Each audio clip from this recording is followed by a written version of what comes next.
They are not freestanding, because that's another issue. If we decide we want to allow that to happen in the city of Riverside, we want to have internet gaming in the city of Riverside, one of the things we have to decide is whether we want to require them to be freestanding operations or whether they can be integrated in an existing business or some existing entity, along with whatever else goes on there. My understanding is these two gaming operations are inside existing business entities. They're not freestanding like is in place over in East Town Shopping Center. So can you tell me who those two places are? I didn't.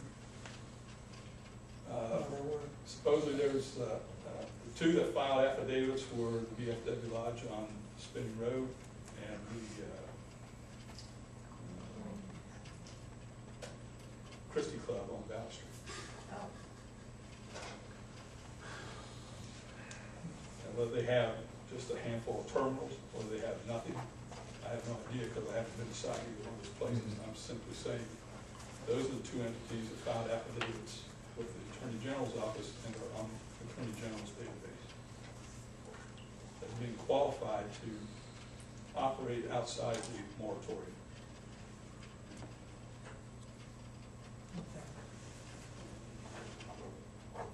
Ms. Campbell? That's considered outside? I mean, they're already established. They are already established. I mean, to have them put in there, That's what, I don't, I'm not sure I'm getting all this. Means they're legally allowed right now because they don't have their grandfather. Well, that, Not exactly. Well, the state says. The state says here. Correct, but then there are, in the event that those systems are up and running, if the city holds true to its determination based on prior parties that have filed an interest, then there are going to be some other issues that are going to need to be addressed at the city level. Right, because I mean, the VFW, I've been in there a couple of times, and they have some games going on, but nothing that, you know, on the internet gambling. Have you been to the East Town? Have you been to East Town? Did you go down? Yeah, I went over and checked it out. What do you think? I really didn't know what I was doing. Yeah, when you're not a gambler, it's, I never saw, well, I've not played anything like that, that type of machine. mhm, I don't like it. yeah. Okay, is there, I don't see this as negatively impacting our community any more than the lottery tickets that are being sold at every speedway and smoke shop and everything else in this city. At this point, from what I've seen when you drive by, there's a couple down on 3rd Street. I mean, there's parking there. I mean, it's not like there's fights in the parking lot or. they're drinking coffee and Yeah, I mean, playing games. and I could see that other businesses could possibly grow up around them if we would decide that you know, we're basically going to try to not say it's gambling. Well, and the other thing, I mean, we are gonna have a racetrack about a mile outside our city, You're gonna have and a there's gonna be casino. gambling now. Well, they go everywhere else. Will internet cafes grow up around them, or will that establishment discourage internet cafes from coming in because now they have a racetrack to go to and a place to do their gambling there? I think if you have them around here, it'd be good revenue boost to the businesses around them, because, you know, they can go eat, go here, stand there. Well, that's what I'm thinking, is if, you know, if they, if They go clear to Cincinnati now to get on the boat, so why not have it here? They're gonna blow it wherever. The closer it is, the better. Mr. Mayor, I think I'm following what you're saying.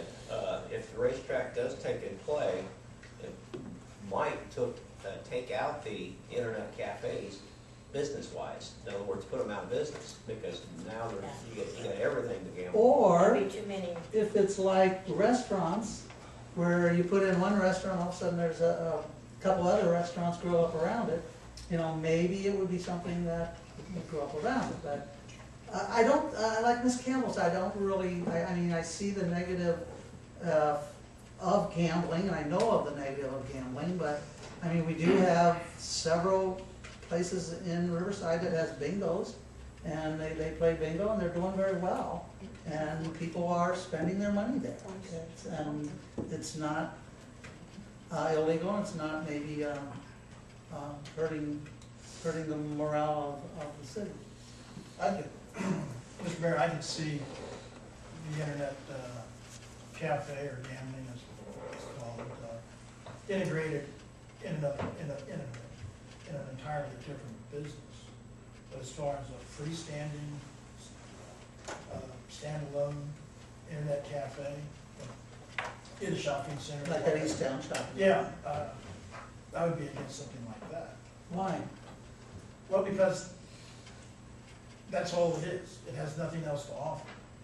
It's a legitimate business that is working in our city. They're not causing any problem. I mean, you know, the American way is to start a business, and unless you do something illegal and wrong, the business thrives. Well, the two court cases, one says it's okay and one says it's not.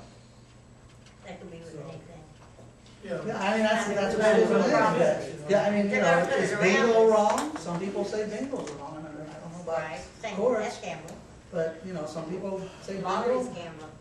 You know, some people like it. People are buying lottery tickets, Yeah. and, you know, do we want to be a part of that, or do we want to say no because you're just opposed to it? I don't understand. no, I didn't say I wasn't just opposed to it. I said I was okay with it being integrated in other businesses.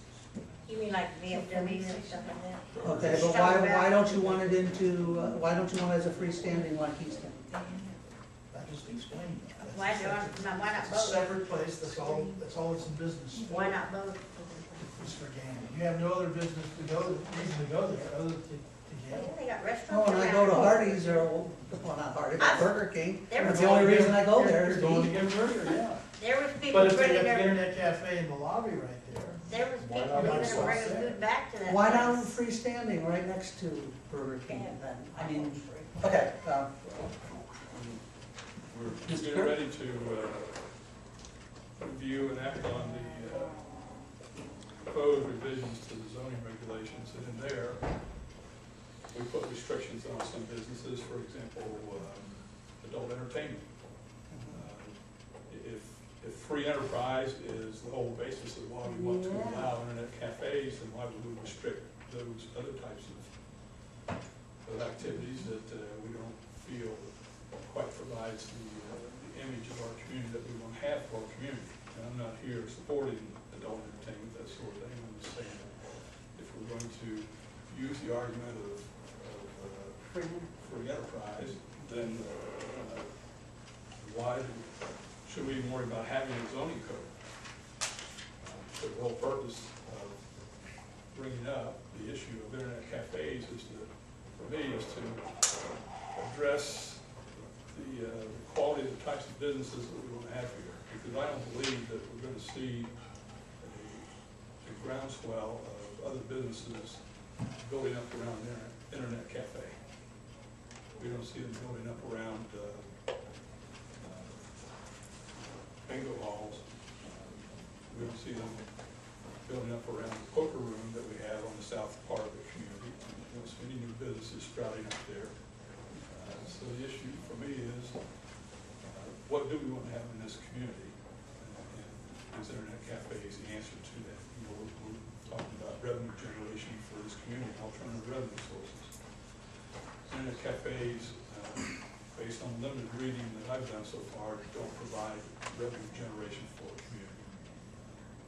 Whether it's direct from that operation or from spin-off businesses might build up in the neighborhood surrounding it.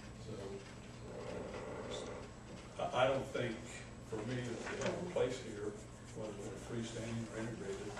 But if we do decide that that's the way the city's going to go, I think we need to take a look at the things that maybe the state of Ohio doesn't address, such as what kind of density do you want to have?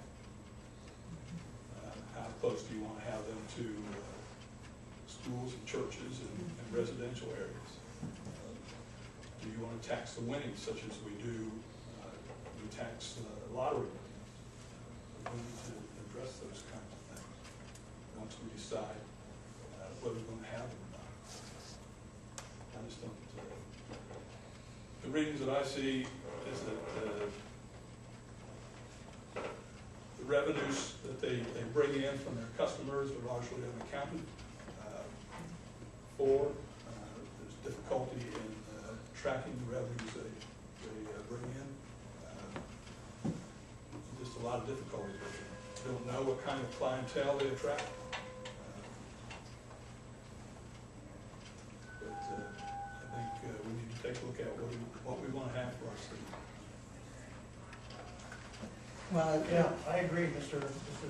Kirk has an excellent point there. And looking at two people working in an establishment like that during normal business hours, one person on duty at a time, but making $10 an hour, you're only looking at $13 a week in income tax to the city. That's, For what? no, you're making some assumptions about that. no, I mean, well, the assumption being $10 an hour for the employee at 1.5% income tax, $400 a week, 40 hours. For what? For Be employee $6 where? on the income tax Employee per where? employee. For that type of business? No, Person we're that's just working talking in there. There's income only one tax working in there. at a time. There'd be two during normal business hours. Depending on when you start. If you start at 10 and go to 11 o'clock at night, you'd have two employees over the course of that day. Well, they have like, it's something like a ATM machine. It's not an ATM. They give you a personal PIN number and you use that PIN No, number. I'm talking about their income tax. That Well, it the, registers your name that on the it. clerk running the business would be paying the city. Well, it would register in that machine every time they put money in. No, or every time they I'm not collect. talking about the customer, I'm talking about the employee, Well, both. or the employee There's only one employee. at a time. There'd be two over the course of the day. And if they were making $10 an hour at 40 hours a week, they'd pay combined $13 a week in When you income have to tax. tax when you have to tax the winnings. If you can trace them.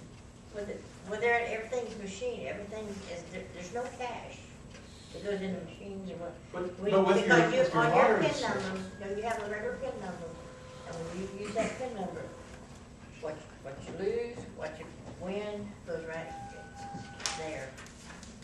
but your lottery games, anything over $5.99 is taxable. Right. So with your internet cafe, you could win up to $599 not paying income tax. So what do we get from that? You get nothing. Oh, we got, We don't get when we have the nothing big from the winner, lottery. we got $750,000. Oh, yeah, we have What about Old Louis? Yeah. And we accepted that without having problems with What about That Old having Louis? that kind of was over- activity that in was our, over $600. in our city. What about, what did they get for like 50,000? Did you get something from that?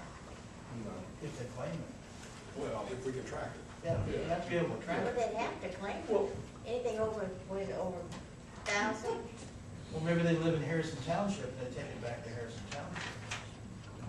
Even if they wanted it in the, Well, that was the kind of questions I was hoping to be answered, but I don't think we have that answer. Mr. Mayor, Mr. I Day. think what we're trying to really figure out here is to try to help give staff some direction on where we want to go. So, the question is, do we want to allow internet cafes if the state approves it? And if the answer is yes, under what criteria do we want that to be? If the answer is no, then, you know, we're gonna have, basically, we can stop doing anything because they basically told everybody no so far as a city, we believe it's gambling. And until the state actually comes up with what their decision is, we don't have to discuss this anymore. We don't have to So, discuss it. so I didn't really, I brought this discussion up because I don't think we came up with a finality the last time for them to understand where we want to go. And I don't want to see them waste their time or our time any longer. Right, we So the waste a lot question of time. is do we wanna do anything, or do we wanna do nothing and leave things the way they are? Right. I don't care one way or the other, I mean- I just want a decision. Yeah, the only reason I brought this up was because I saw them going into Easttown. I saw them there, I'm going, how did that happen? So that's what the original question was, how did that happen? When I found out how that happened, it was like, okay, I agree with you, we don't really have anything to discuss much further, because, there's a moratorium. We can wait till see what happens with the moratorium and then have a discussion, because we've been spending a lot of time on this, and the only reason it was brought up in the beginning was because they were in Easttown, and I wondered how they got in there.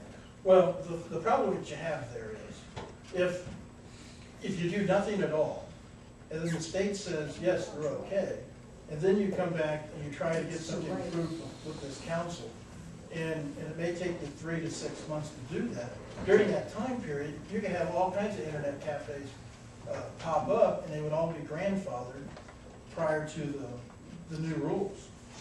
They wouldn't have to apply. Is that true? Would that be true? We would have to, if the state, assuming that the state said it was legal and put no other restrictions or caveats on the use, when we received an application or a request for such a business, we would at that point in time have to draft legislation to accommodate the use within the city. But it does not automatically mean that anybody who puts an application in to have an internet gaming cafe anywhere they want in Riverside is entitled to do so. Okay? So we would be reactionary in some way, but our reaction would be based on known parameters or lack thereof from the state. And now we don't have it. Right. Well, And if we say no That now, we, then we have a choice. our opinion is, as I said, our opinion is gambling, and we do not allow gambling in the city of Riverside. So that is our rule on internet gaming. That's why we don't have any provision specific to internet gaming, because it's gambling. It's illegal. We don't allow it here. but we have two businesses that are supposedly involved in internet.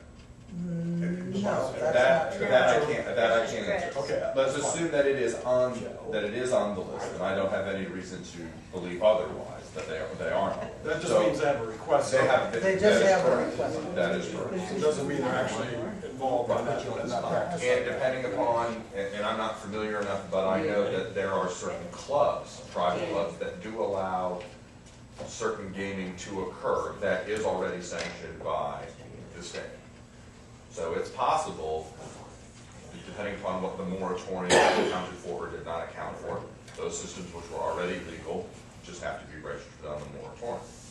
It is possible those could be illegal, non-conforming uses. And we would have to look into that and investigate that and find out the best way to resolve those issues. So I don't think it's just so simple to say that if they're on the list, they have it, and we allow gambling. Okay, Mr. Fong. So, I mean, I'm really, again, I think I said this before, I'm really reluctant to turn resources over to a quest that we don't know what the parameters are gonna be. And we're gonna spend time deciding what we wanna do or not do at this point in time without knowing what the state's gonna do. I mean, the state may say no. It's not. Yeah, I agree with that. And why we continue, I mean, I understand wanting to understand the situation, but we don't know what the situation's gonna be. Yeah.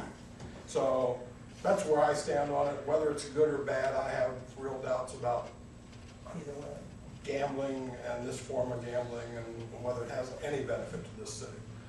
But that's a different discussion, and I'm not gonna go down a discussion about morality or, my primary interest is it good for the city? Not the question, well, it doesn't damage us, is it good for the city, is it a benefit to us? So at this point, I think until the state decides what they need to do, that, I don't see a reason to continue the discussion. Thank you. Mr. Shaw? We should have some regulation put in play where it's gonna be at. Because right now, I can open one up in my house, my garage, whatever, you know, from the back No, door. you You can't. Why not? It has to be You a do your I'm business. talking about when It you, has to, does it? No, What you're does it not say that? grandfathered. This is what I'm saying, we need to, you know, figure out where it should be at, you know, in B1 zoning, B2 zoning, I1 or whatever, that's all. That's the only regulation I want to put on it, is just where it can be at, in there. And one other thing too, now, you said the VFW has one? well, he said that they were on the list. We do have the commander Joe, from the VFW. I was gonna say, We can if it's ask Mr. him Mayor, if may that's I okay. ask Joe? You may ask the commander. Joe, how's it working for you? It's actually working very well. You know, we have, at VFW, we have 3 different types of gaming. We have charitable gaming that is highly regulated by the state. It's very strictly enforced, how we go about doing that. And every dollar down to the dollar is accounted for. Strict, and it's very strict accounting. We've had to do major upgrades in our computers and our software to track all our gaming that we do. We also have the Ohio Lottery. I'm sorry, you know, how everybody feels that's gaming, no different than any other gaming that we do. And then we have the video gaming, much like the Christie Club does. The Christie Club and the VFW, we both have the same gaming vendor. That's the reason why we're the ones on the list. I'm sure you can find other places in the city that do have the electronic gaming going on right now, that are not on the list with the state. As a matter of fact, I can think of one right now, right off the top of my head. I'm gonna keep that to myself. And another one, I'll tell you another one, just the other day, it's back in July 1st, another place burnt down that had it. So, there are, the entities currently now that are on the list are actually trying to do the right thing. Trying to, you know, be upfront and everything about it. But I can tell you this, when the state does pass legislation, or if they do pass legislation, to control the electronic gaming, they're gonna strictly enforce it. Very strict, they're highly enforcing it. And we'll know exactly. Our machines that we have in there now, when our vendor comes in to settle up with us, he pulls a report out of each machine.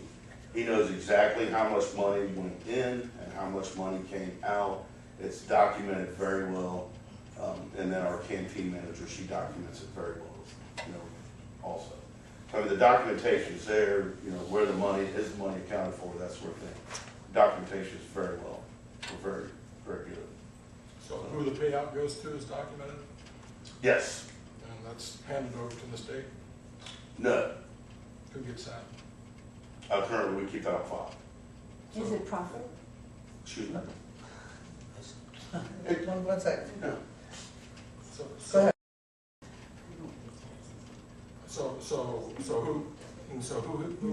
who knows who the winners are? Just you?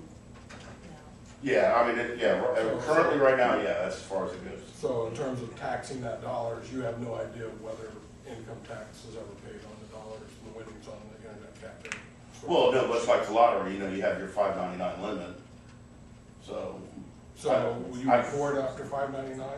I've never seen, you know, in the 4 or 5 months we've had them, I've never seen a hit over $4.99 or $5.99. So in terms of Yeah, most. income tax revenue, there wouldn't be any for I the haven't city. seen a need for it, you know, there's, There wouldn't be any for the city. and you know, I mean, there's, and it's kind of go off on another thing, there is a lot of gaming going on that is never reported. I know some private clubs, they have a weekly drawing, $5 weekly drawing, and they have jackpots of $9,000. And that's never, you know, it's never reported. So, I understand. you know, it's a way to, for us, it's a way to bring people in, keep everything else going, keep the lights on, that sort of thing. So, Do you have like Keno in there yes, under CMS? Hey, good. It's like lottery, it's like lottery, but That's gambling. authorized by the state of Ohio. Okay. But if they win on it, don't they have to Thank pay taxes? Thank you so Thank much. you. Yeah. So I guess, Mr. Shaw. I think now sitting there listening to what Joe had to say and what the council members have to say, I'm just gonna decide, because earlier I said maybe we should figure out where we wanna put it at, make sure it just all in D1 or whatever. I think I'm changing my mind, just let the state handle it. Just let the state handle it. Whatever the state does, And we fall in line with we'll whatever roll the with state's. yeah. But now what if? Because they are the experts, actually, and when it comes to Attorney gambling. General knows a lot about it, and Right, I mean, think about all the gambling things they do have. See, that's what you made me realize, Joe. They control a lot of it, everything on the lottery, on down to the little tickets. The pull-offs where I sit and spend $40, $50 and never win nothing in your little pull-offs. And, it's all control. I say we just leave it up to the state and do nothing. If you guys like, before you make a decision, if you want to go on a field trip, set up an appointment and come over and show you I'll the check with Walden. detailed operation of everything. But we'll do it before noon, so you can't. Yeah. okay. Any other discussion? Now what? Yeah, I think, No more? Sure. based on some of Mr. DeFalco's comments about there being operations that exist in this city and other communities too, that are not on the Attorney General's list. Still goes back to the point I made earlier, and that is, at some point in time, this council is going to have to decide what we want our community to look like and what types of businesses we want to permeate the community that will generate revenue base to deliver services, to use for delivering services, and whether we do anything in the short run, or whether we wait until the moratorium expires, assuming that the state legislature will have done something.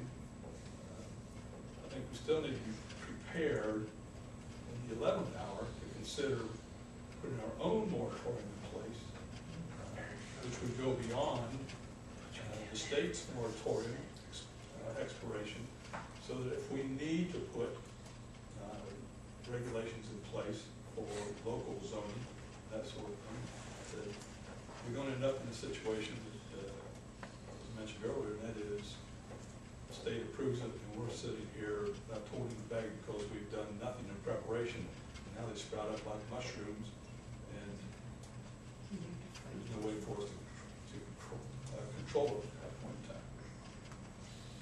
A while back, over here, where they had these people to go in and hire odd help, that little place across from McDonald's, that little, by that church, that little shop, it's not a shop center, it's a little business building, right there on the end, they used to have something in there like that, gambling.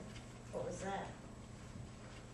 I'm not It's not familiar there enough. now, but I'm not familiar enough with that particular location to be able to answer that, but I know where you're talking. because every time I went by there, you used to see the signs up. Mr. Mayor, Yes, Mr. Smith. I'd like to hear more about how we could do a moratorium. If Mr. Kirk would share that, appreciate it. What's the question? How we to go about putting a moratorium on internet cafes? Yeah, until we know whether they're legal or not, you're spending staff time to do something that we don't even know if it's gonna be legal. We got two that say yes, two that say no. We don't know if it's gonna be legal. Well, the question was, I'd be interested in hearing more about the moratorium that we as a city can put in place. And I was kind of directing my question to Councilman Kirk.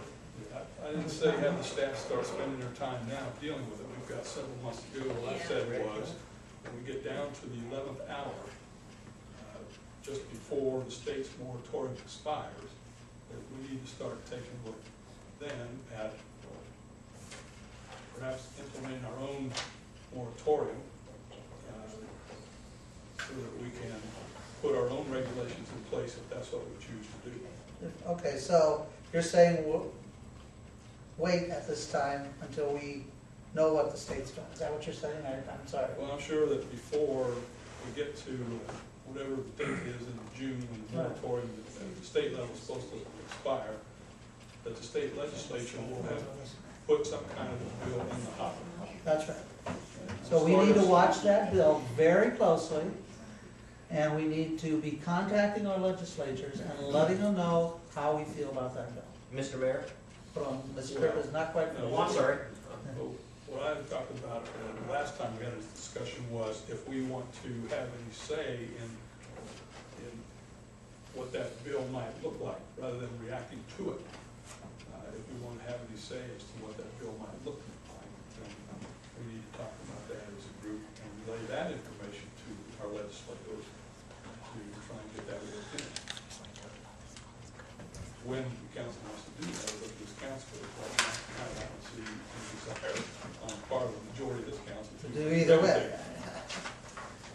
You wanna put that in a motion, Mr. Kirby? Or do we just want to, And make sure everybody's on the, you know, the majority's on board, to wait, for the state legislature, or for the state to, regulate it?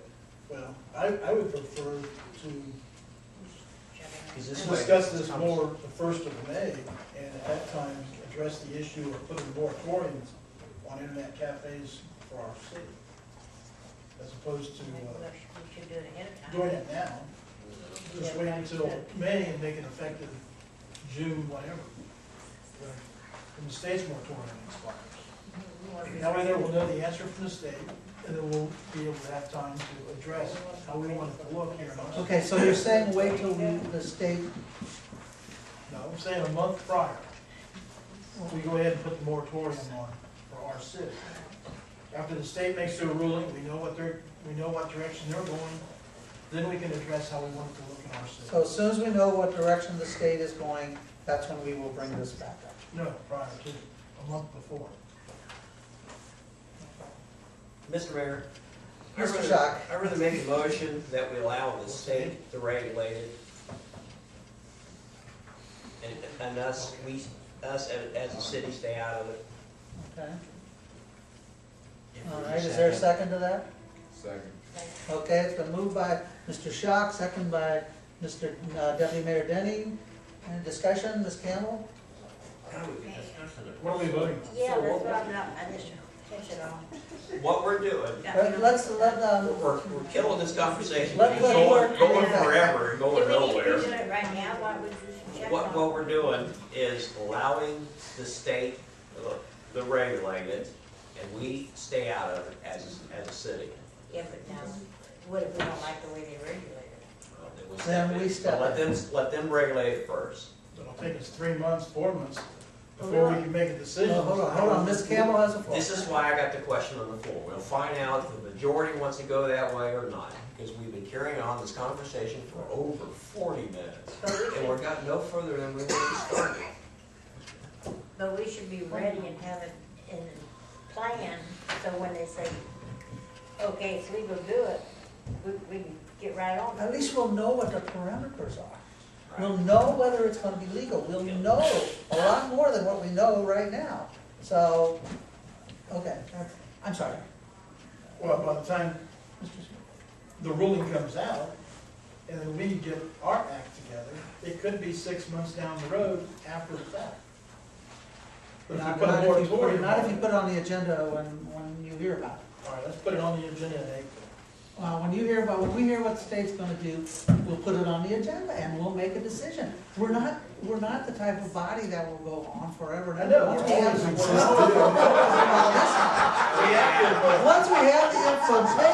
Once we have the information, this body can react very quickly. I mean, it's just like we want to govern, the lotto. We never tried to do that when it first came in. Got it run by the state.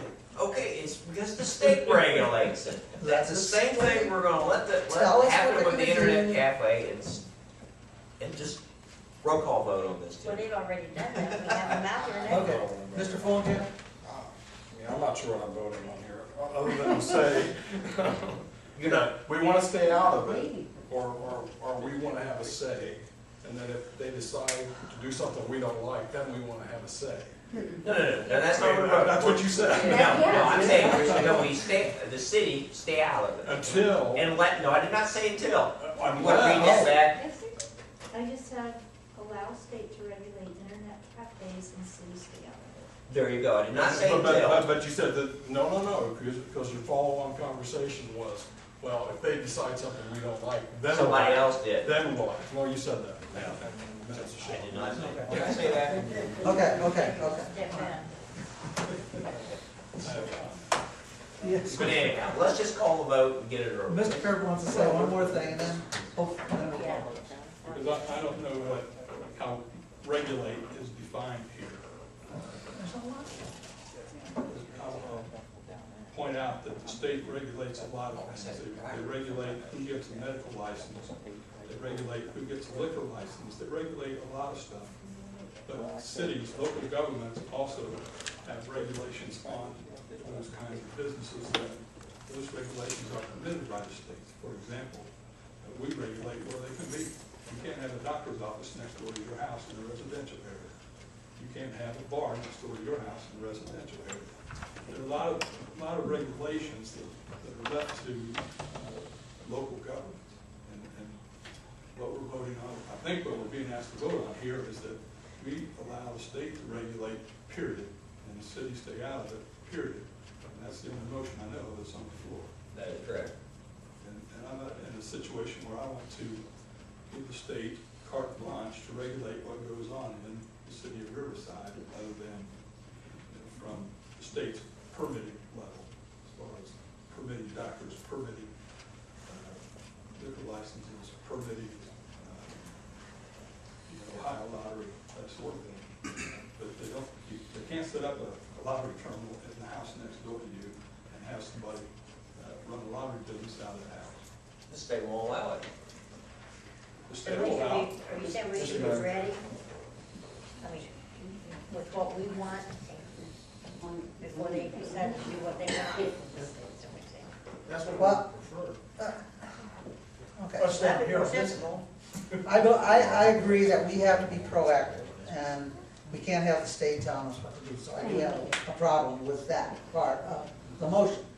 We have our home rule, and I don't like the state stepping on my home rule. What I don't know is whether it's even gonna be legal or not, and if the state says it's not legal, then there's nothing we can do. It's a little late now, we already got one. If I may make a suggestion in lieu of the motion on the floor as well as the discussion points that have been made, perhaps it might be in everyone's best interest to simply have a motion and support regarding the tabling of this discussion until such time as a bill is introduced to the General Assembly to regulate internet gaming. And that way, while the bill will still change, substantively in its form, there will be a good idea of what the state is attempting to do when the legislation is introduced. So we will have a better understanding of what the state will regulate and what it won't regulate, what authorities the local jurisdictions may have or may not have. But can we change that? Okay, if this is gonna kill the conversation about just repeating ourselves being redundant, I withdraw my motion. Okay. Okay. You withdraw the second, okay. Is there a new motion? Indeed. We don't need it. Don't need it. We're just Let's tabling. just kill it. Table. We're just I'll tabling make, it, Unless somebody wants to make a to motion. table it. If you. table it till, No, till, if you Check it. table something, Till we have it to- has to be it brought has to, back. Yeah. it has to come off the table Okay. at the next meeting. So Okay. therefore, we just need to stop this conversation. It doesn't have to come off the meeting. Nor It doesn't come off the table. All don't. At the next meeting. What it does compel you to do is it does compel for there to be a vote,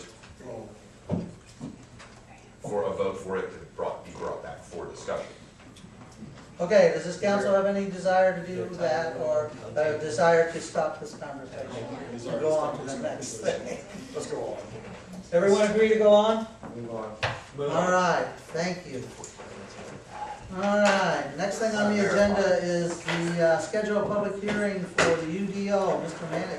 Thank you, Mr. Mayor. As I indicated in my manager's report, the Planning Commission did provide recommendations to this council regarding the proposed text amendments to the zoning ordinance, which we commonly refer to as the UDO. And it also made a recommendation to approve map amendments in relation to the UDO. Based on the current zoning code, council is compelled to hold a public hearing on both the Planning Commission's recommendation for the text amendment as well as the map amendment. And because of that public hearing requirement, I wanted to have a brief discussion with council tonight about how you wanted to undertake that public hearing. Typically, public hearings related to text amendments or map amendments occur as part of the the council work session, or, excuse me, not council work session, but part of the council meeting. Earlier this year, when we held the map amendment meeting, for those of you that were in attendance, we filled this room relatively early on and had to adjourn to the fire bay to accommodate all of the people who attended. What's that say? Well, understanding that we had a very good turnout for the map amendment, for the planning commission under the code, every resident whose property is subject to an amendment or within 300 feet of a map amendment is required to get a direct mail notice, or excuse me, is required to receive a notice by first class mail. Okay. However, when council hears amendments for both text and map amendments, for map amendments that involve more than, I believe, is 10 properties, you are only required to publish a notice in the paper 20 days in advance. So we will still have to make a notice, but it will not be a direct mail notice. It will not, I shouldn't say direct mail, it will not be a mailed notice sent to every resident at their home. Okay? So there is the possibility that we could have a larger turnout than what we had, as large or larger turnout than we had previously, but there was also the possibility, because we are noticing this hearing in a different way, that we may have fewer attendance. So the question that I have for council is when we schedule this public hearing, or when you as council schedule this public hearing, do you want to hold that hearing in this venue as part of a council meeting, or do you want to move off-site to a larger space? Is the question. I think we need a larger space. I believe so. Okay. I think we need to give the community the opportunity to have their say. And I know that a lot was said at the planning meeting, planning commission meeting, and I think there are still folks that are, it's still filtering down, and I think there will be folks that will have stuff to say at our meeting, so I think we need to have a large enough venue to, Okay. Now, would it be possible to combine our regular meeting at another venue? And that is my next question. Is that something that council would like to do? If we have time, we have a November 15th meeting. Is that, when, that's 15 Is days, that that's not enough time. excuse me, Madam Clerk? It's not enough time to advertise. You have to advertise 20 days before your hearing, and it takes a week to get in there, so there's about a 30-day period before you can actually have the hearing. So we would be looking at You were- earliest Thursday, December 6th. You are compelled to act no later than 40 days from the time that you've received notice of the planning commission's recommendation. And when does that 40 days end? Well, it actually relates to act. What is act? Is the act to schedule the public hearing? Is the act to hold the public hearing?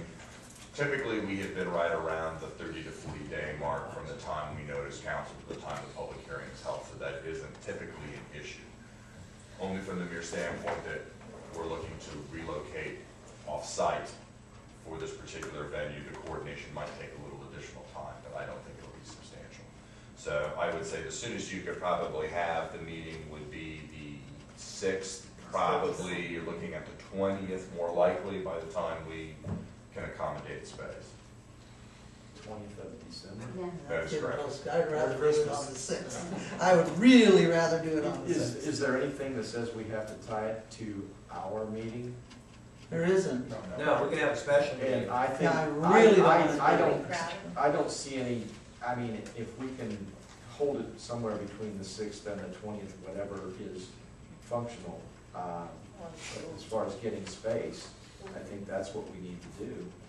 And because I don't know that we're going to act immediately at that meeting on any of this anyway, and I think we're gonna need time to digest what folks have to say. I already got an idea by reading all the minutes and everything, but I think we should have a special meeting because of the crowd. It may be It's quite disappointing in lengthy. that map. Could be. Yes, You need an and if we opportunity. give everybody a chance to speak, not just in a quick hour and a half that we have our work session that we already moved through already. I want to give people a full, 4 hours of my attention you know, and let them, you know, all come and tell me how bad it is. Because that's all I've been reading, how bad it is. I mean, I have no objection to that approach, I just was bringing up if, depending, we could either have a really long standard council meeting, or we could have a really. I'd rather have a special long session. special meeting. And I'm okay with your approach. I think a long special meeting will Yeah. give us time to digest the information. Right. Okay, so, I agree. okay. Okay. Now, So what night of the week was council think? I think it comes down to where we're going to hold the meeting and what's available there. Right. What about all the schools? That's what I'm sure they'll find a place. Within the It's just, parameters of- what night of the week are we most interested in? I think Thursday we would. Thursday's fine. Keep it on a Thursday Keep night. it on a Thursday. Just not, Right. Thursday's fine. so that's what everybody, Yeah. We're gonna have all school so Christmas we would do that, activities going so, on. I Yeah. think keep it, yeah, Thursday. All the school Christmas Yeah. programs will be going on So, right. On Thursday? during that. okay. So, yeah, so we may have to have it, Postpone. I'm sure the staff will find a place. Right. So, There's this direction. Find a Thursday that we can all hang out. Well, With how all we- our I guess residents. I'm not, how we I'm going not- to advertise? I'm not bent on a Thursday. I mean, why are we typing Thursday? You're the only one saying no. I'm not. well, I think it'd be Well, nice to, I'm saying, let's be a little more flexible. That's all I'm saying. We are being flexible. Thursday. Thursday. Thursday. Thursday's not flexible. Any Thursday. That's flexible. It doesn't matter to me what. Yeah, see, any Thursday. Find, see, have him find out, Mr. Mayor, whether we can find on Thursday. okay, and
I'd like to call this meeting of the Riverside City Council for a work session on Thursday, November 1st, 2012 to order. Could we have the roll call, please? Ms. Campbell? Here. Mr. Kirk? Present? Mr. Bowman? Here. Mr. Fullerton? Here?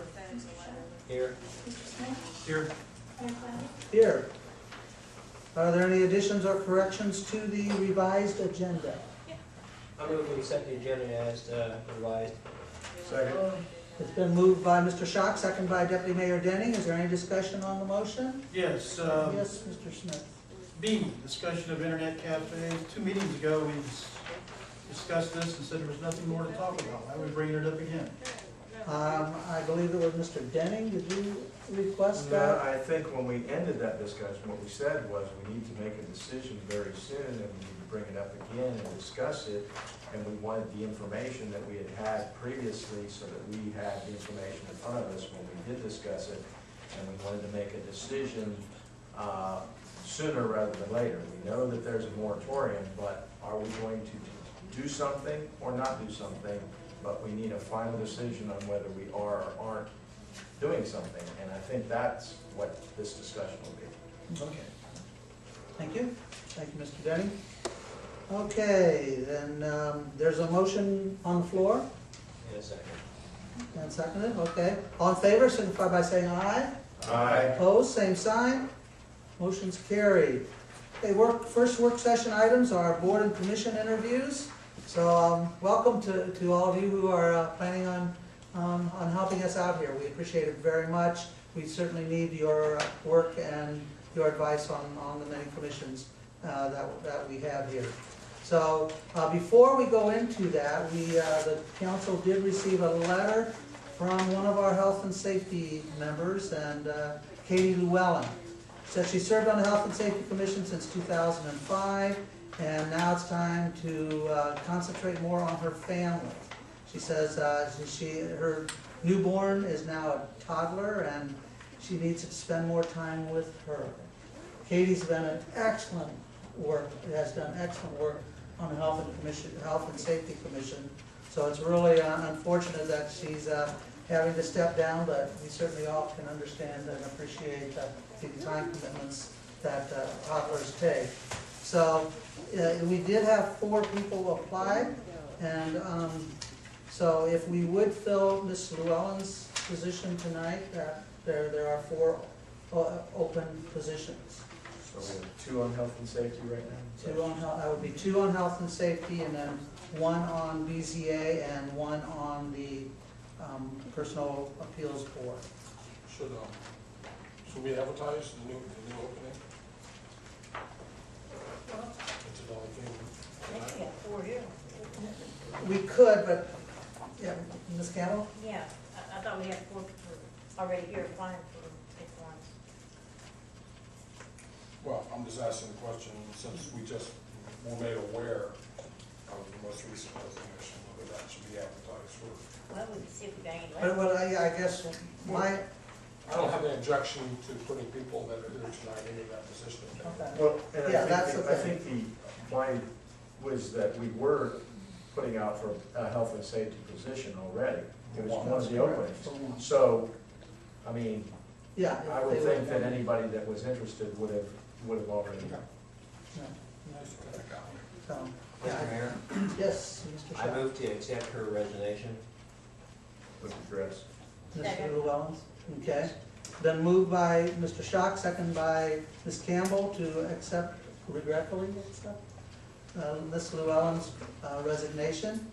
Is there discussion? Seeing none, all in favor, signify by saying aye. Aye. Opposed, the same sign. Motion's carried. Now we'll move into the board interviews, and we will take these and ask people to discuss their feelings about what they're requesting, the boards were requesting them to be on. And we will do this in the order that they apply. So what we'd ask you to do is get up, state your name, tell us a little bit about yourself, and tell us why you want to serve on the board, and then we'll have a few questions for you after that. So the first person that applied was Mr. Joseph DeFalco. Mr. DeFalco, could you get up and tell us all about yourself? Like you said, my name is Joseph Falco. I've been a Riverside resident for approximately 8 years now. I applied for the BZA. I just recently, October 1st, I retired from the United States Air Force. And Ohio Air National Guard, actually up in Springfield, where I was working the safety office as the explosive safety manager for the base. Prior to that, I was a weapons loader on F-16s. Kind of at a loss now. I have an education, industrial engineering, quality engineering background and training, which is a matter of product and process improvement. And my service in the military has come to an end, and I'd like to continue serving my community by giving up my free time for the Board of Zoning Appeals. Thank you very, very much, Mr. DeFalco. Stay right there. Oh. Stay right there. Are there any questions for Mr. DeFalco? Mr. DeFalco, you're retired now, so you got plenty of time. On the Board of Zoning Appeals, we drop off a packet to you about a week before the meeting. You have to do some homework, read through it, go through the zoning code book, make sure everything falls into place, take a ride out to the property, review it, and then with your information and what you've seen, you have to make a decision on whether or not that property falls in the guidelines of conditional use or whatever the case may be. Do you have time to do that? Yeah, not working right now, well, other than my time at the VFW. And I'm an excellent researcher. All right. Because we do have an opening on health and safety. Do you consider that at all, or? Yeah, I consider it, yeah. Very good. Sir, Thank you. Mr. Folke? So, Mr. DeFalco, if the city staff brings forth a recommendation regarding zoning, how would you treat a recommendation from the city regarding whether to approve or to disapprove a zoning variance? the first thing would, look at how it impacts the community. Is it a win-win for everyone? And, But what effect would a recommendation from the city have on your decision-making process? I don't think I'm following you. Well, often staff either recommends or does not recommend that a variance be granted. So all I'm asking is, what impact would that recommendation have on your decision as a member of the Board of Zoning Appeals?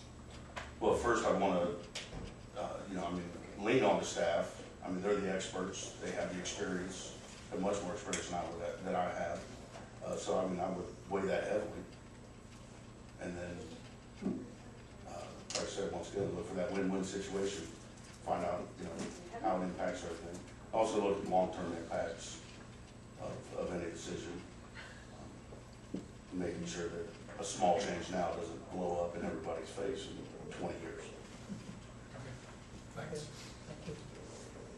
Any other questions? This from an explosive expert. I didn't hear you. I said, he didn't want anything to blow up on our face. I said, this is from an explosives expert. True. I didn't think of blowing up. Mr. DeValco, can you just describe the process that you have when you're making decisions as part of a group? So when you're part of a group like this, can you kind of describe your thinking process, or how you go about coming to a decision, and how do you interact with the group? Well, first thing, like I said, I do my research. I find out, I get as much information as I can about the subject at hand. And then after that, then I listen to everybody else's input. So the first thing you do is, understand where everyone else is coming from. And then once you understand the situation and you understand to the best of your ability, understand everyone else's point of view, then you can make a much better decision. Okay, very good. Thank you. All right, any other questions for Mr. DeFalco? Okay, we'll be, now, you said you might take health and safety if that's, okay, very good. Thank you, sir. Thank you.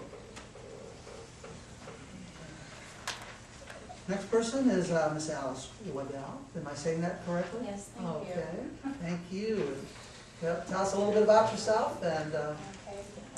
My name is Alice Waddell. I've lived out in Riverside probably a little over 30 years off and on. I plan on staying in Riverside, of course, and I'm a cake artist. I've been doing cakes and working with food for a little over 36 years. Worked for North Glen Market, been there 18 years. I do some photography and freelancing. And what part of Riverside? I forgot. What? What street do you live on? Rondo, Oh, Rondo. Very good. R for Riverside. What was that? I'm sorry. R for Riverside. Rondo. Very good. Very good. That's the way I relax myself. Very good. Okay. Any questions for Ms. Waddell? Yeah, she was interested in the BCA, but I just talked to her a while ago, she said she'd also like to do health and safety if it, whatever's available. Okay. So, okay. Very good. Good for yourself, but no, you're not done. Mr. Smith? You stated that you're still employed, working actively. Yes. This is an evening position, meets once a month, as I described for BZA. Is that something that you would have time to do, the research on? Absolutely. Okay. Health and safety, sometimes they work, they do the bike rodeos, they're always held on a Saturday. Mm-hmm. And it's usually, it's about a half a day, I would say. It's a good 4 hours by the time you get set up, tear down and stuff. Plus they do projects and work on brainstorm throughout the year on other projects as well. Is that something you'd be interested in? Yeah, and where I'm fully employed, it's so flexible. We do alternate weekends and it's just flexible, like, you know, if I needed a Saturday or, it's just a wonderful place to work. I don't have a problem with, you know, putting in Riverside, you know, Okay. for employment. Mr. Fontaine? I'm gonna ask you the same question that I asked Mr. DeFalco, and I'm gonna be fair to everybody, I'll ask the same question. Did you understand the question I asked, or I'll restate it maybe better? No, not really, but I was Okay. really tuning in. That's a good thing, that's a good thing. Well, the question I'm asking is, how would a recommendation from staff, people, the city manager, people that work, do these zoning sorts of issues, how would that affect your decision when you have to make a judgment about a variance, which is what you'll mostly be doing? Do you say, yeah, the city's right, or do you give the answer away, or do you weigh the options, and what impact would that recommendation have on your decision? I'm hoping I understand that. I would think that you would talk it among each other and make your decision and try to sort of maybe not to battle it out, but then you come to your agreements. It's not an easy question to answer. No, this is like, I go either way, I go a long ways with It's that. kind of like a Gestalt thing too. Yeah. Thank you. That's- All right, that's thank you. Along with that, can you explain part of the groups that you've maybe been with, and when you're with that group, how do you interact with the group, and how do you feel the best way to come to a decision? Can I just use the examples from my Please. job? That's, When we have our meetings, I don't know if we have newer people come in, this is how we've been doing things. I don't know if I'm answering it right. This is how we're doing things, but what is your ideal? And then we just go around and, hey, what do you think about that? And everybody usually comes to an agreement. okay. I hope I am. Good. Very good. Very good. Any other questions? Mr. Mayor, Yes, sir. real quick, let me explain, Mr. Fulenkamp's question pertains to the decision VZA makes. The VZA is a quasi-judicial committee. In other words, what the BZA decides on is fine. City council cannot override that. Planning commission can't override that. Okay. It has to go before a judge, appeals court, and so forth. Please. Overrode. So that's why he's asking the question. Okay, because I didn't know how it really. All right, thank you. Okay. Thank you very much. Right. Now, have a seat. I did want to, go ahead and have a seat. We do have a position open on the Personal Appeals Board also. And let me just pretty much try to explain what the Personal Appeals Board is. What happens is we have in the city, we have unions, and then we have non-union staff. And the Personal Appeals Board is a board that represents the non-union staff. So if there's a problem, or if they want to have a gripe, or grievance, thank you, a grievance, then they come before the Personal Appeals Board. Now, we haven't had very many of them in the history of our city, so, yeah, maybe one, no, we've had 0, yeah, we haven't had very many things going on, but you never know when something will come up, so there is a position on the Personal Appeals Board, so we do have to fill that spot, so we're hoping that one of you will consider that board also, so. Mr. Mayor? Mr. Shaw. Just for a reminder, if they so do wish, they could also serve on 2 boards. Mhm. So one person could be health and safety, and we find that also personally would work for you know, the personnel board, Right. we could do that. Just a reminder Make one more point. to everybody else out there too. Mr. Fulton? So, and Miss Waddell, Yes. council member will be open next year, November. I'm gonna take it. So, yeah. She was here when we voted in the absentee, yeah. So, anyway, so encourage you to run next year. Okay. Okay. All right. Any other questions there? Okay, then we will move on. The next person that has applied for BZA or Health and Safety is Ms. Jennifer Donner. Ms. Donner? My name is Jennifer Dorner. I've lived in Riverside for 2.5 years now. And obviously my husband ran for mayor, which got me involved in the city and understanding how it worked and city government worked. I work for Wilbraham, which is a large law firm in Kettering. I work 9 to 6, which is why I originally put in for the BZA, because they needed 7. So it works better with my work schedule. However, I do have the flexibility to leave early. So I can make either health and safety or BZA, doesn't matter. I wanted to do BZA because I thought I have a strong legal background. I went to Sinclair, got my paralegal degree, and I understand variances and ordinances and the legal background aspect of it. So that is what originally got me interested in that part of it. But like I said, I'll do either or, so. How about personal appeals board? I don't know a lot about what it does, honestly, but I'm not opposed to it now. Just being honest. Yeah, I tried to explain it. Yeah, I know. You did. Very good. Okay, thank you for applying. Is there any questions? Mr. Smith? Yes, just for clarification, the Personnel Appeals Board is pretty much title only. It's never met in existence of the city. But we do have to fill the empty spot. And like Councilman Schock said, you can be on 2 different positions or boards. Again, I'll ask you the same question I asked Mr. DeFalco and Ms. Waddell. Would you have the time to do the research and look at the properties and research the zoning and so forth Yes, for the BZA?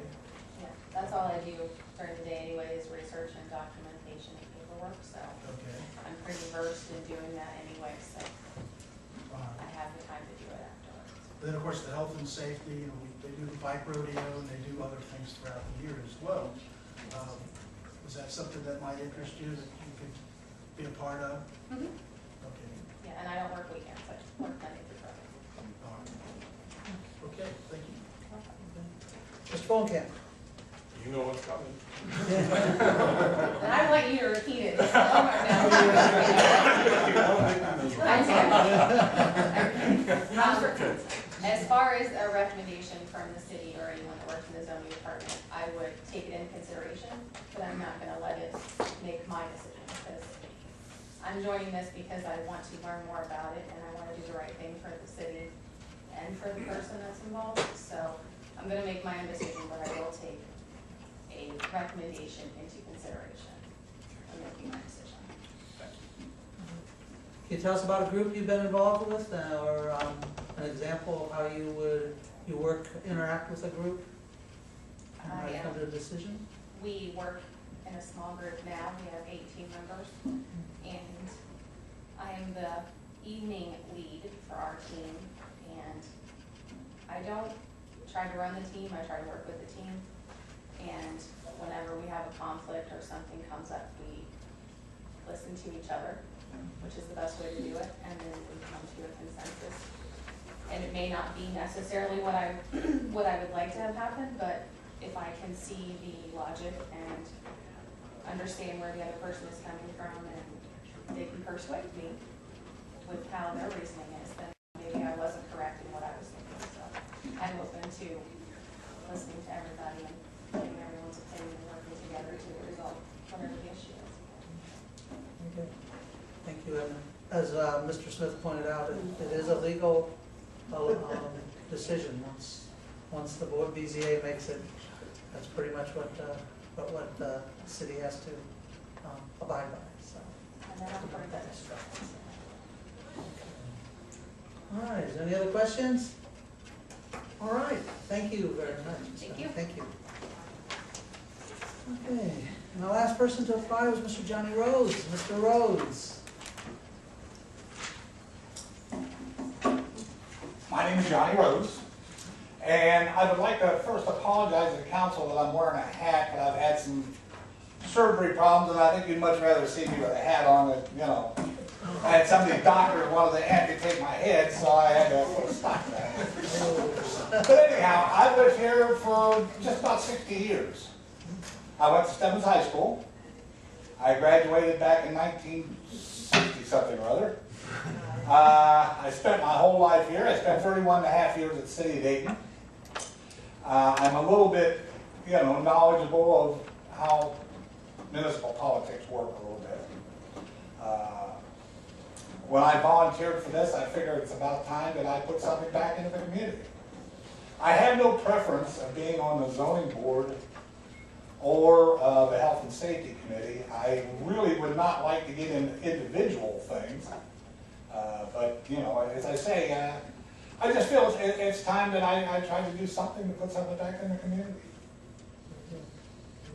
Now, you live on Hen? I live on Hendon Avenue, which is over behind Governor Garden School. Okay. All right. Any questions from council? Mr. Smith? Yes, Mr. Rhodes.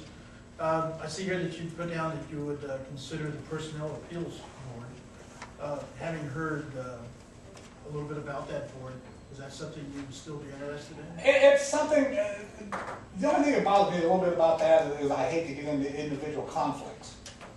You know, I would be more comfortable working on committees where, you know, we're doing projects for the city or something else like that.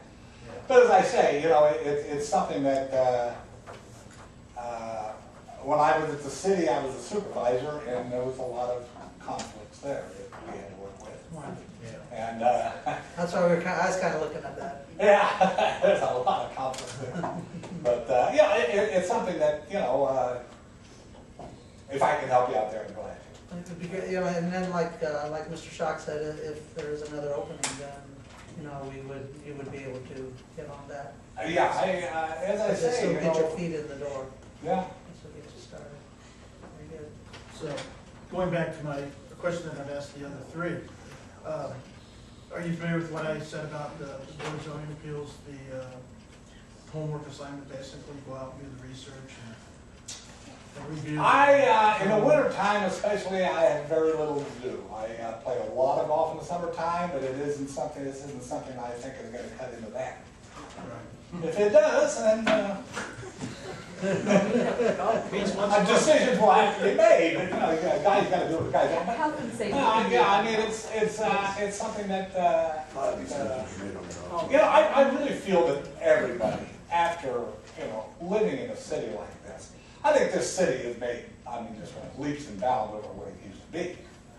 I mean, I was here when it wasn't even a city.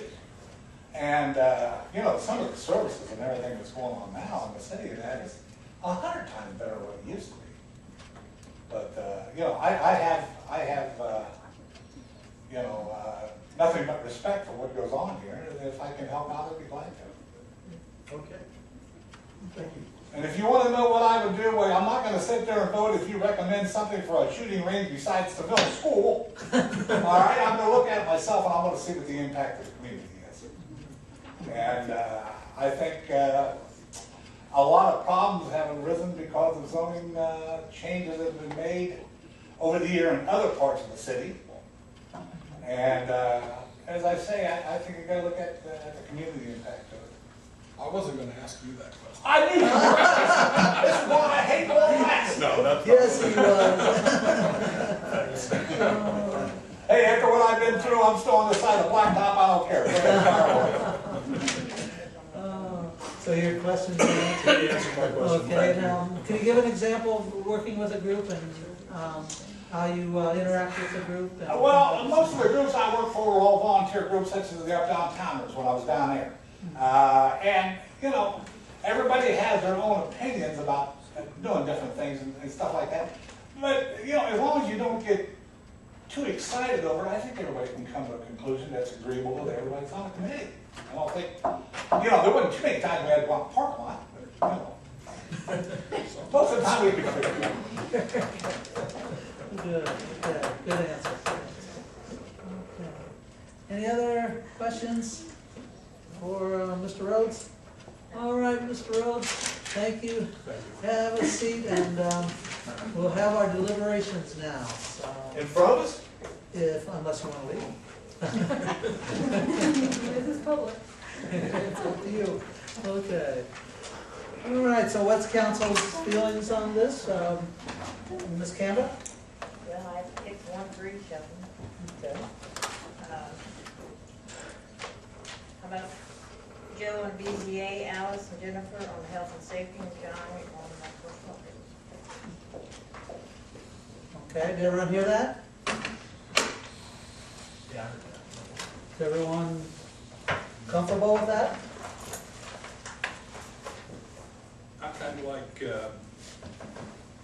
Mrs. Dorner's legal background and how well that would fit with the work that the Board of Zoning Appeals does. For so many years, we worked with the BZA to get them to focus more on adherence to the code, to the ordinances. And they finally, over the last several years, turned the corner and are very focused on the ordinances and how to apply the ordinances to those requests that come before them. I think that's because they're focusing more on the content of the code and the legal process that's behind it. And I think because of her awareness of the legal process through her employment, I think she would be a good fit for that group. Yeah, I agree with Councilman Kerr. Mr. Foncamp was first. So.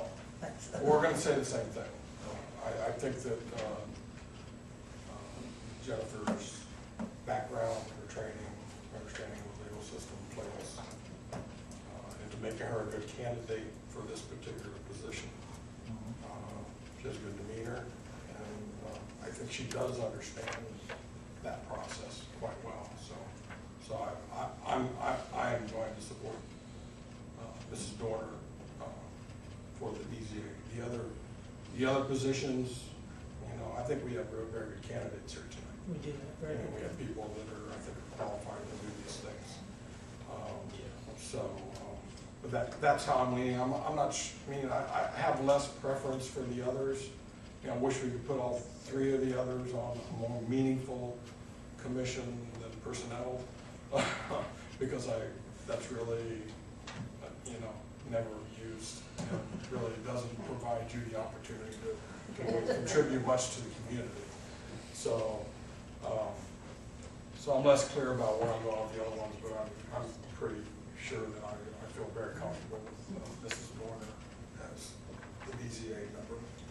But that being said, it is an important position to have, just because, we need someone to hear the grievances. So I don't wanna, I feel like we're lessening that. We are, because. Committee, but it's important that we have, and we need people to be on.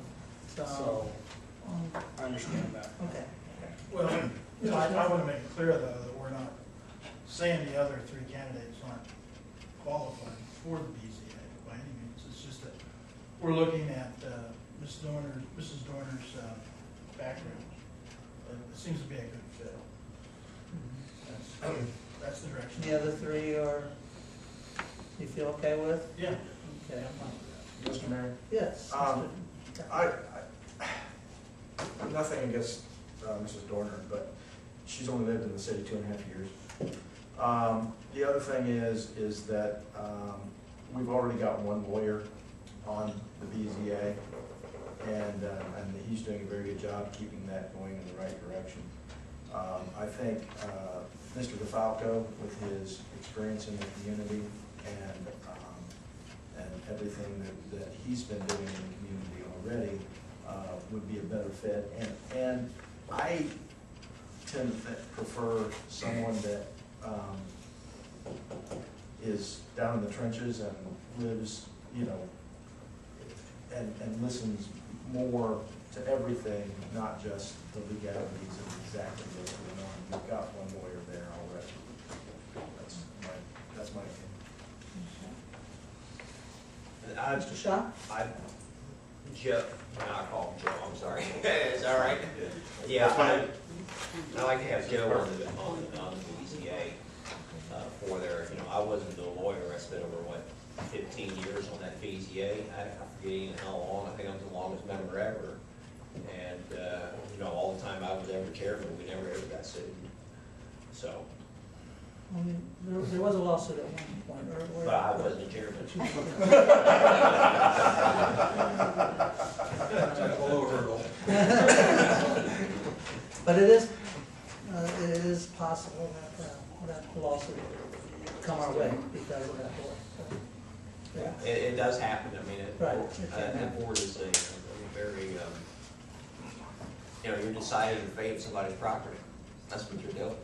And sometimes that decision gets a little people upset, and they end up down there at the common police court, and, you know, filing suit.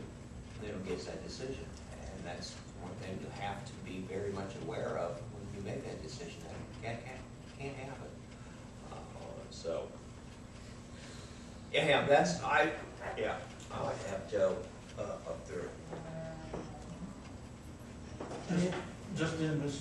Dorner's defense, though, she's not a lawyer, she's a legal assistant. Paralegal, we know that, yeah. Okay. I understand know the that. difference. All right. Okay. All right. Any other discussion on the matter? Okay, so then at this point, then we need to make a decision as to what we're gonna do to move forward. So, do anyone want to make a motion? I make a motion for Joe to be put on the BZA. Second. Okay, do we want to do them all at one time, or just? We could do piece at a time. I think all the other three, at least, I think the other three we have a somewhat agreement on, they're willing to take those spots. So, Mr. Rhodes, are you willing to be on Personal Appeals Board for the time being anyway? Sure. And you can always come back when we have another opening, and I'm sure you'll be considered very favorable. Sure. For that. Mr. Dow, would you be willing to be on Health and Safety then? Okay, very good, very good. So then the other two would be, you would both be willing to be on either one of them, deciding how this goes up. Mr. Mayor, Okay, I'm in a moment of confusion here. I thought we need 2 members for the health and safety. we do. Okay. So, so if you could make a motion as to the. Well, I already got a motion on the floor for Joe for BCA on there. You know, if somebody wants to piggyback and take on health and Then safety. we'll add Alice and Jennifer to Health and Safety and Mr. Rhodes to Personnel Appeals. Okay. Let me understand here. So we've narrowed it down to 2 candidates for the BZA. Why not just have a straight up vote? That's what we did. There was a motion and a second on the floor. Okay, just on those for two? Joe right For now. those two, for both of them, not just to vote on Joe, but to vote, do we want Joe or do we want Jennifer? That's the form of the motion I would prefer. Well, but his motion already. Well, the motion is that we put Joe on as BZA, so if you vote yes, then that's the direction. If you If 4 of us vote yes. Yeah, 4 of us vote yes, then Then that's we'll the be direction. bringing legislation forward to do that, and then have the second one. I would prefer to do them all 4 at one time, but Well, the motion is made, We have to and do this, Yeah. we have to do this. the motion is made. Is there a second on that? Yes, there was a second. Okay, so a motion was made by Mr. Schott and second by Mr. Denning to bring legislation forward to appoint Mr. DeFalco to the BZA. Is that correct? Yes. Okay, very good. Okay, any other discussion? Make a motion to put. Wait, no, we have a motion. Oh, okay, I'm sorry. So, look, if there's no other discussion, have a roll call vote, please. Mr. Shaw? Yes. Mr. Denny? Yes. Ms. Campbell? Yes. Mr. Kurt? No. Mr. Fulenkamp? No. Mr. Smith? It's a tough decision. I'm gonna go with, no, yeah. Mayor Flaherty? I'm gonna go yes. 4 yes. Now I'd like to make a motion to bring forth legislation to appoint Ms. Waddell and Mrs. Dorner to the Health and Safety, and Mr. Rhodes to Personnel Appeals. Okay, it's been moved by Deputy Mayor Denning, second by Ms. Campbell. Is there any other discussion on the motion? We don't need a roll call vote. We don't need roll call. I think we should. Oh, yeah, you I want would to? like to have a roll call vote on Okay. that. So, Madam Clerk, you have the motion? Okay, this is to bring legislation forth. Right. Okay. Um, Okay, any other discussion? Call the roll, please. Mr. Denny? Yes. Ms. Campbell? Yes. Mr. Kurt? No. Mr. Fulenkamp? Yes. Mr. Shaw? Yes. Mr. Smith? Yes. Mayor Flaherty? Yes, motion is carried. So, thank you all very much. You're welcome to stay for the rest. We did that one before. Motion bills.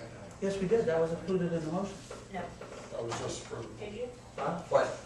Mr. Rhodes was included in the No. motion. Yes. Madam Clerk, was Mr. Rhodes was included in the motion? I just piled it all together. That's what I did, okay.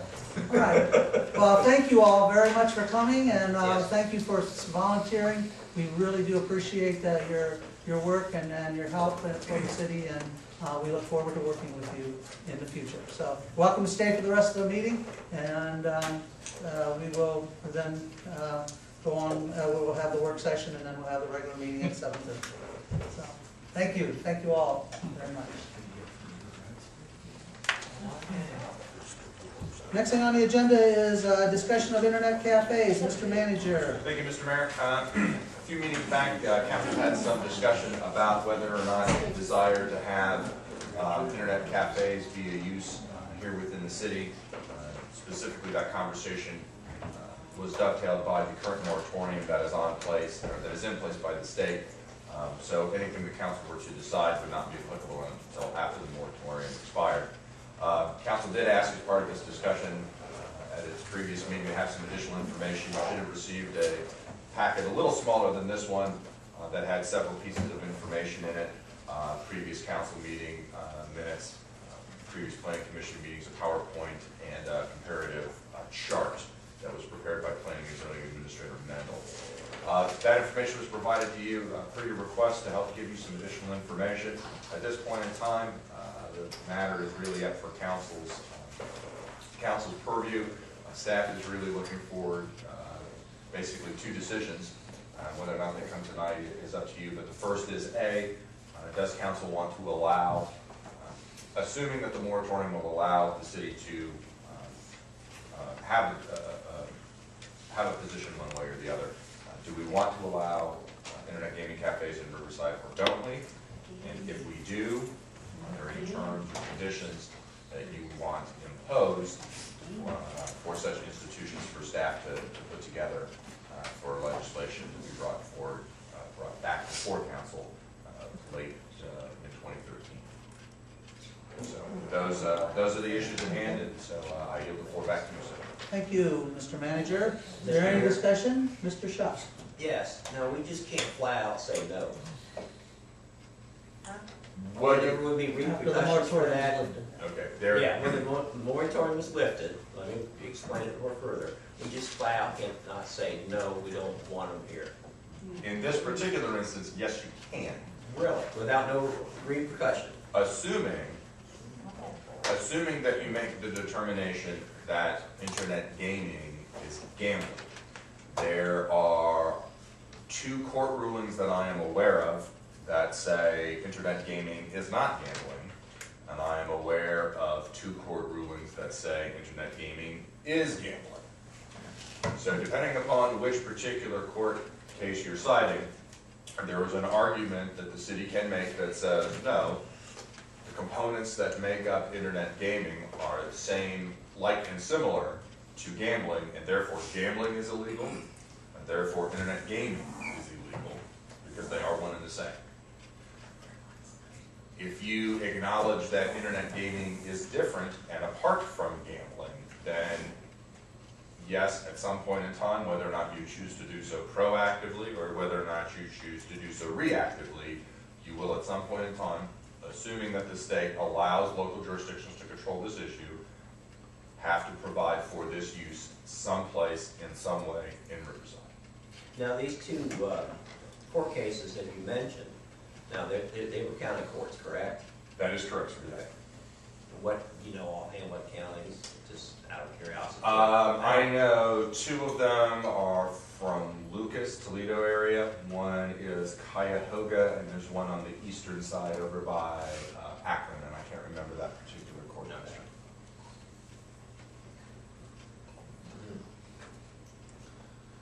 Any other discussion? Well, I think what we're Mr. really, Denny? I'm sorry. I almost jumped in, but I'm sorry. I think we're really looking for a decision one way or the other. I mean, and I think that was what the discussion ended the last time, is what are we going to do? My understanding from what the email Mr. Kirk sent out is we already have 2 internet cafes in Riverside. Is that, No, one, that's not true. just one of them. or we We don't have have 2 any. licenses? We got one, and- yeah, we do. Or what's No, the, no, what exactly the information? What I oh, go ahead, Mr. Kirk, you wanna clear that up? When the state passed the moratorium, state legislature passed the moratorium, they provided that any entity that already had a gaming operation in place or had already requested approval to put one in place but had not actually brought it into operation, could file an affidavit with the state attorney general's office indicating either of those 2 conditions. They would be grandfathered and not have to abide by the moratorium. Based on the list that's out on the state auditor's website, there are 2 entities in the city of Riverside that filed affidavits. Whether they actually have something in place or not, I don't know, because I've never been into those 2 facilities. But there were 2 that filed affidavits. Okay, so they And I don't think they are. either have it or they're thinking about it, or they wanted the possibility of having it if the more, yeah, okay. Yeah. My secondhand knowledge is that there is operation in place in each of those locations. Okay. Like I said, I haven't been there to see.